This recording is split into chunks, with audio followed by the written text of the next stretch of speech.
In today's video, I want to show you how you can grow your Facebook fan page for your podcast really fast and completely for free by using this simple trick that I've been using for the past couple of years now. Stick around.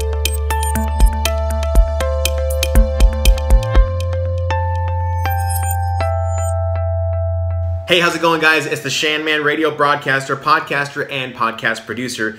And today I want to show you how you can grow your Facebook fan page really fast with this trick that I've been using for the past couple of years. So let's take a little step back into history so you can understand what I'm talking about.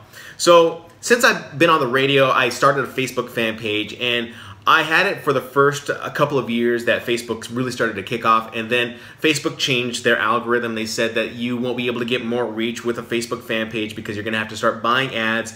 And I had grown my Facebook fan page very organically with just by promoting it onto the radio station, and I think I grew it up to about 4,000 people. All right. Then after that, I just let it go, and I thought, you know what, I'm going to create a profile, and that will be basically my brand page. Now, little did I know that creating that profile as a brand page for my own personal brand, the Shanman brand, would actually benefit me later on down the line when it came down to sharing out stuff from my Facebook fan page. All right.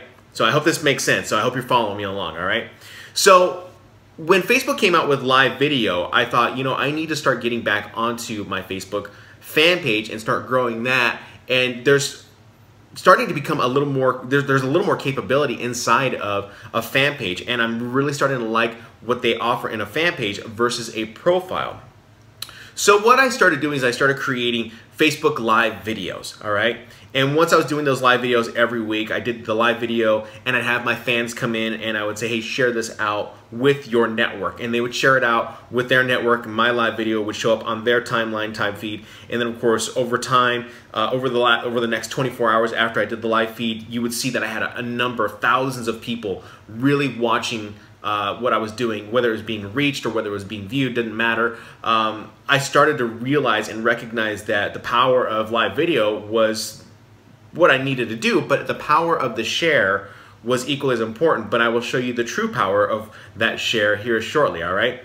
So what I had done is I had gone ahead and asked them to share out onto their timeline, and I would also share out onto my timeline for my profile.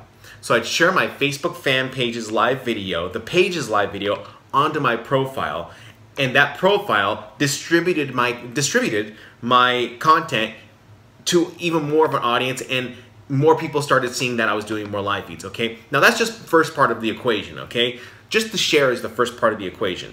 People started to like the fact that I was creating this content that could be shareable, whether it had been a giveaway, whether it had been some tips, it didn't matter. Didn't matter whatsoever. It was something that they wanted to share out into the timeline, all right? Now, what I'm going to say to you, and this is where we're going to jump into our tips and how you can start growing that fan page.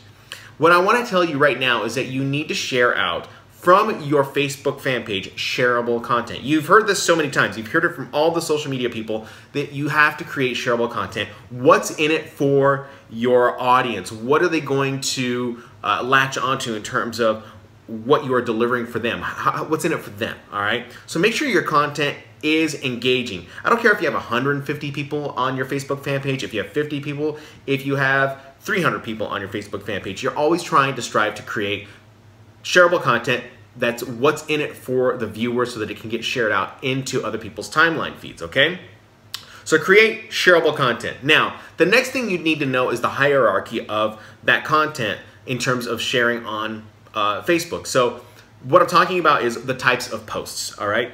Now, Facebook has this hierarchy of posts that they have created inside of their own platform. The best type of post that you can possibly create is a live video, Facebook live video.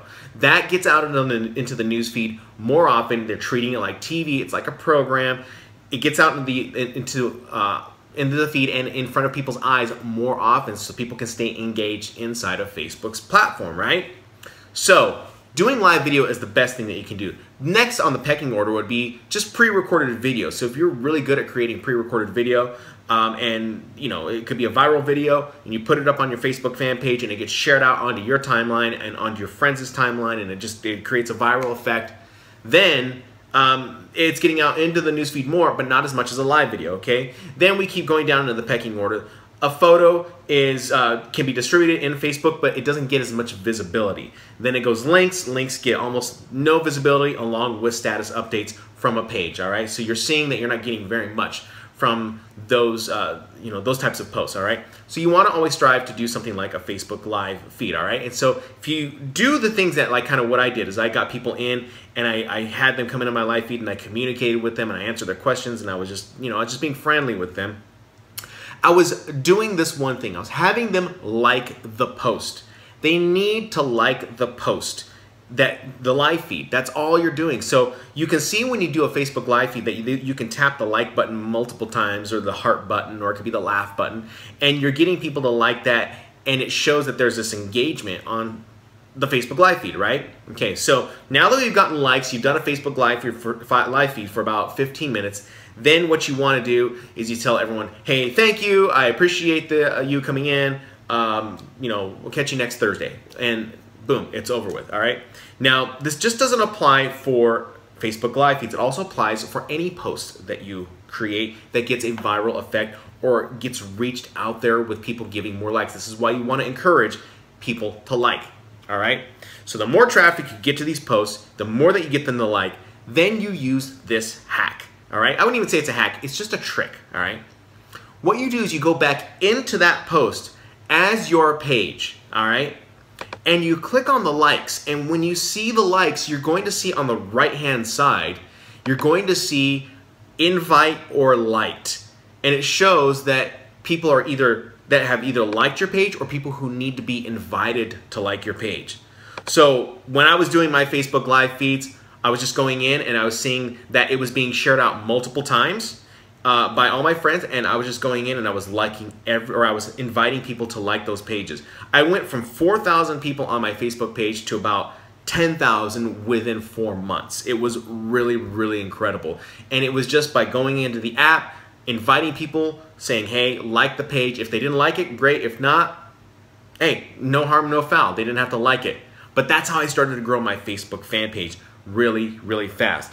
So let's say that you're trying to get more traffic or more eyes onto your Facebook feed, all right, or Facebook content, all right? It's best to try and start networking out with some people who have quite a large audience. Maybe you can partner with an audience that has a large audience on Facebook and see about like partnering with them and what you can do for them first, all right? Then maybe what they'll do is they can share out your content, and then you can get those likes on your live feed or any of your content and click that invite button, all right?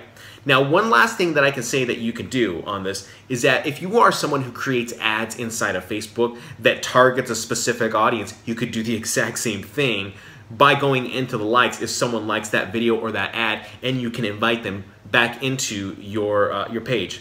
Now, why do we want to have likes on our page? Reason is because eventually down the line, you will want to run an ad inside of Facebook that targets your current audience to something that you're already doing, all right? That's why you want to get the likes. So maybe you're selling a product down the line, or maybe you just want to get more ears on your podcast. You can retarget back to your current audience and tell them, hey, I've got a brand new episode, or I got a brand new product. Doesn't matter. As long as they're liking your page, you can target more people by getting more people to like your page. It's great social equity it's great social proof, equity, just all around. Just you're not going to want to miss the likes is all I'm saying. So I really just kind of want to get you in the mindset that every time you create a piece of content, you want to go ahead and you want to try to get those likes inside of those posts, okay? So I hope this video has really helped you out. I know it seems a little bit confusing, but it's not really. Just go into those likes, get likes on those pages, and make sure that you are inviting people every single time you post a piece of good content, all right? So do me a favor, go ahead and like this video if you're on YouTube and you want to subscribe to the channel and subscribe to my newsletter. Sometimes I post out some newsletter tips that you might find interesting. I don't know, but it's always best to be on the newsletter because that's where I send out all the good stuff about my podcast and about any other pieces of content or tips that you can use to step up your own game in terms of podcasting or maybe even in life. So thank you so much for watching, and I'll see you next time.